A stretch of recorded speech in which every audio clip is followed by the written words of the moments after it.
All right, what's going on, everybody? It's Josh, aka the Mosin Muscle, and welcome to the hunt. Now, this is the beginning of the prep series. We're gonna figure this out.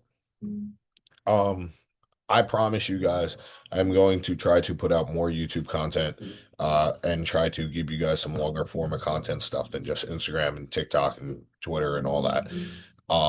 But let's get into it right from the jump. We're going into the training program. We are currently sitting a little over 26 weeks out from Universe. That is the only show of the season planned. One shot, one kill.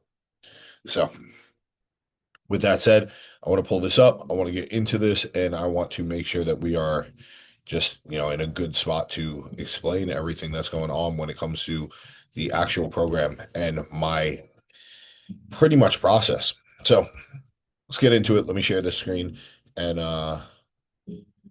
yeah, let's get it. All right, pulling it up. So, we are now in it.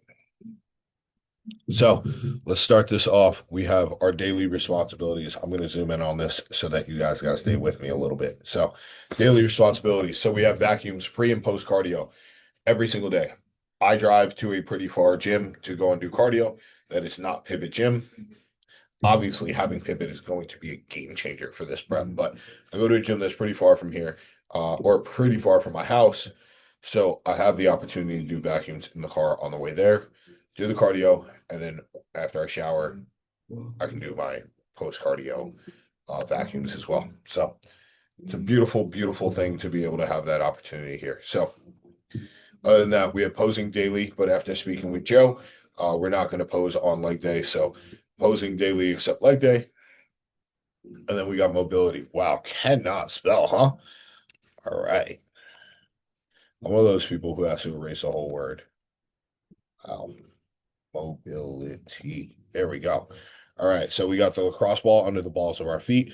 Um, a lot of research says that like when you're struggling with your knees, it starts from the floor up. I have the poor tendency of always wearing some sort of shoes that I shouldn't be. Crocs are a great example.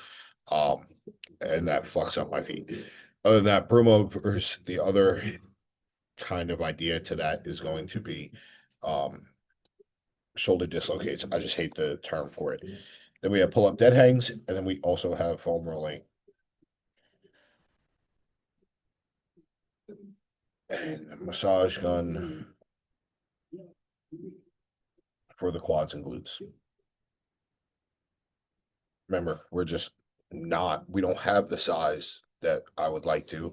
I don't know if I'll ever have the size that I'd like to for those body parts, but we're not leaving anything on the table to go around. So everything has to be good to go. Now, if you watch Joe's video of him coming to pivot, this is the exact leg session that we did.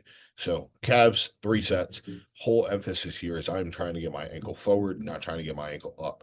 The idea is to flex through the foot as opposed to just kind of flexing up, and getting everything I can. Now, I like doing calves first. I didn't do it for a while, but I did really enjoy it when I worked with Joe in the last couple sessions I've done by myself because it just allowed me to get into a better range when it came to the actual leg press. So from there, we went to lying ham curl.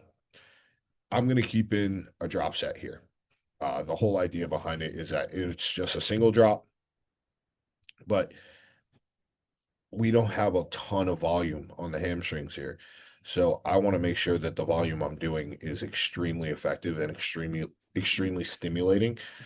So I'm gonna push that one.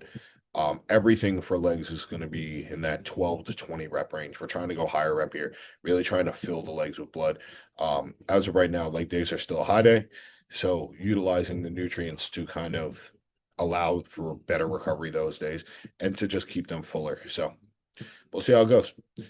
Of that Perilla leg press, it's like a 45-degree leg press with a 3 plate. Looks very similar to the Nebula. It is my favorite leg press. It is beautiful. It's heavy as hell, and you don't have to put that many plates on it, which is gorgeous in a prep. But it's hard. So 2 sets there again, 12 to 20, staying really calm and composed in there. Trying not to be ballistic in any of these. So one of those sets will probably be pause. The other one's going to be more piston style, but there's never going to be a time where I'm just like dive bombing. That's it. Leg extensions. We 3 sets here. Go until you fucking can't move it. Think of pulling, not kicking. So pulling the hip through, and that's going to be major key. Adductors and supersetting that with hyperextensions. Again, cannot spell here. So 2 sets of adductor, 2 sets of hyperextensions, really just focusing on getting the hip structure right and squeezing through the glutes and hams for the hyperextension. Simple, easy. As you see, I don't write reps down. The reason is that like certain things, being that I wrote the program and Joe then checked it over, I know exactly what I want to do for these movements. So I know around about the numbers I'm shooting for. I know around about the rest periods that I'm shooting for. So I'm just going to make it uber consistent.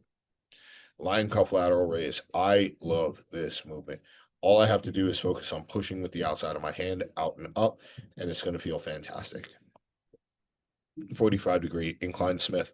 I do not want, really, I was trying to look for the best of both worlds here. I didn't exactly want to hit more like of a flatter movement and just try and really isolate the upper chest.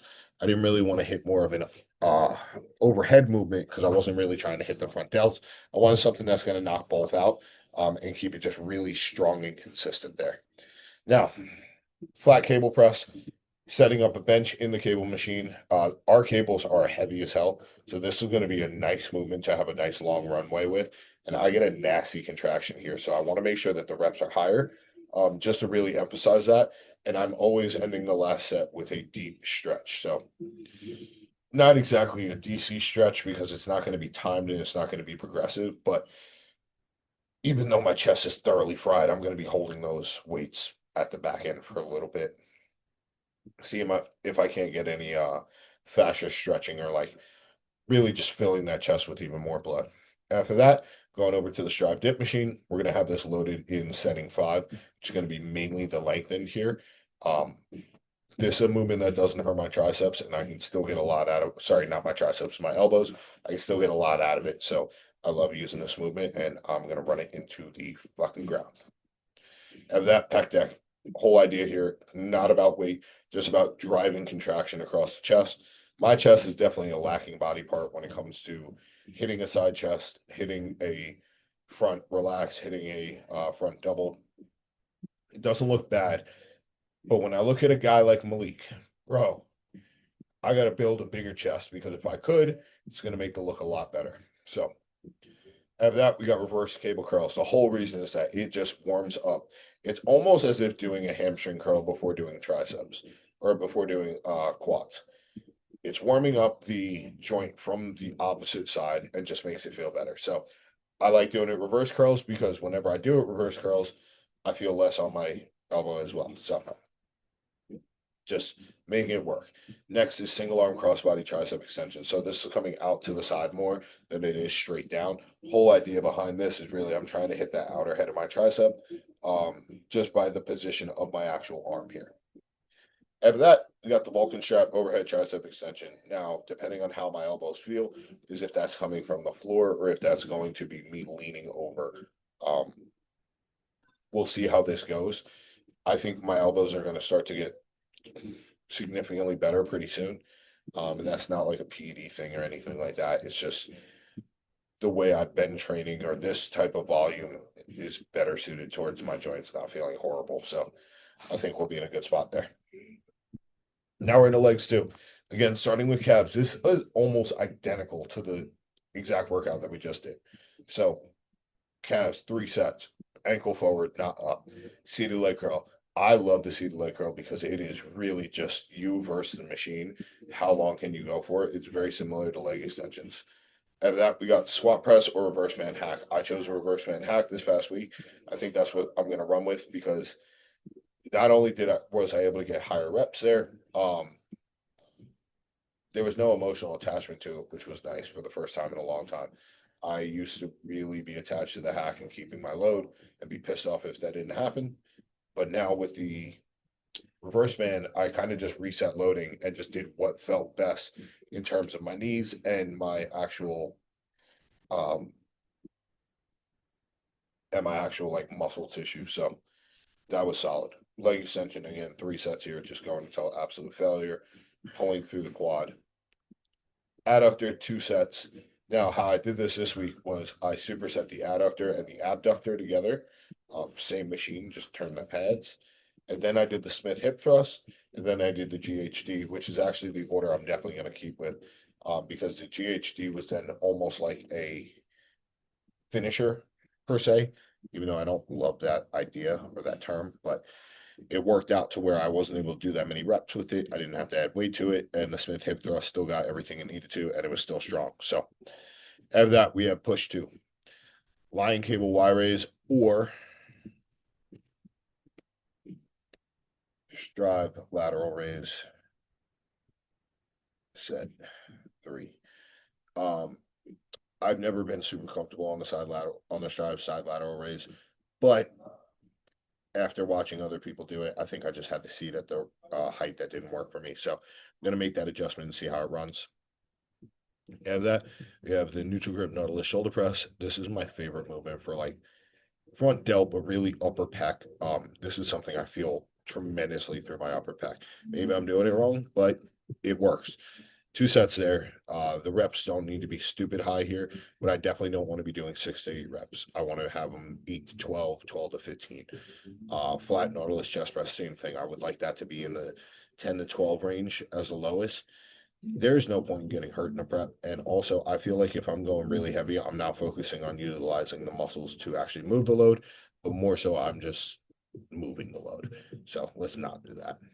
Incline cable fly. Now, you'll see if I post a video of this that my hands are pretty turned over. I'm pretty pronated here. The idea behind this is that as you get into force, if there's any force when it comes to a muscle, you internally rotate. Think about if you were to throw a punch, you would never throw a punch out like this. You would always turn in as you threw the punch. So you're generating force. So as I come out, I'm almost opening my hand and letting my pinky come high. And then as I come across, I'm turning my hand slightly. This has just always gotten me a better contraction, allows me to drive more force, and I feel the movement better. That's kind of the goal when it comes to a lateral raise or to a cable fly. Sorry. Dumbbell lateral raise. Typical. Go until you fucking can. Last set, run the rack. So if I'm starting with a 40, I'm going 30, 20, 10. If I'm starting with a 45, I'm going 35, 45, 35, 25, 15, 10 if there's still some in there. Rope tricep extensions. The long rope here is the only thing that has not been crushing my elbows. So that's what we're running with. And we'll do 4 sets there because it feels good. After that, we have a single arm overhead tricep extension. Again, this is going to be a question on if this is over my head or if this is out to the side, or kind of like this area, just because of how my elbows feel at the time. So as they get better, that will go overhead, and I will try to milk that and keep that tension there. Next, we have pull day. Based off of my physique, pull is the least of my needs per se. So the pull day to me is short. Other people think it's long, but I think it's short. Cable lat pullovers, 3 sets, going until the thing does not move. Just giving it all you got on every single one. Single arm cable lat row. We have these beautiful streamlined rows now. So I can turn around and set myself up. So it's a single arm row. It's really clean. It feels really good. And my lats are on fire afterwards. After that, we have a single arm Nautilus pull down. Everyone has seen this machine. It is the best when it comes to pulling into the lower lat. And this is always a higher rep movement for me, 12 to 15, 15 to 20. I don't like to go for an 8 to 10 here. I don't think there's a lot of merit to it. I think that the lats in general, people aren't the best at connecting with. I do connect with mine pretty well, but there's always room. If you don't kind of feel it in the front of your shoulder and like a little bit in your tricep at the end, probably didn't go hard enough. Wide grip T-bar row. This is your bread and butter upper back density movement. You will notice there is not a lot of hinge work here. So this is where my density is going to come in from my upper back. My erectors are a strong point of my physique. We haven't done a lot of erector work. We pretty much just have it in the Smith hip press, hip thrust. But I have 26 weeks. I will not be shocked if there is not some version of a deadlift that comes in. Even if it's lighter or just to keep my erectors firing. Obviously, we have the hyperextension in there that's going to help that, but we'll see what happens with that. Then we got cable wide grip pull down, just as cable pull down. Um, that is 3 sets, going to failure, cannot move anymore, swinging a little bit, using some body English, just getting after it there. Old school, you know, just fucking kill it. After that, we have reverse back deck. Now, these are super short rest periods, like 40 seconds of rest. Just moving the thing until it literally does not move off the stack every single time. Rear delts, fired, pumped to hell, good to go. Dual arm cable curl. This is a lengthened version of this, so the arms are going to be slightly behind. The elbow never comes past the midline of the body. I want to take advantage of the lengthened bicep here. That's also going to help me with my shoulder health, which will in turn help with my triceps here. And also dual arm. I've always just felt like I could get more out of a dual arm than a single arm in terms of a cable curl, unless it's like a concentration curl. And then lastly, wow, single arm creature curl.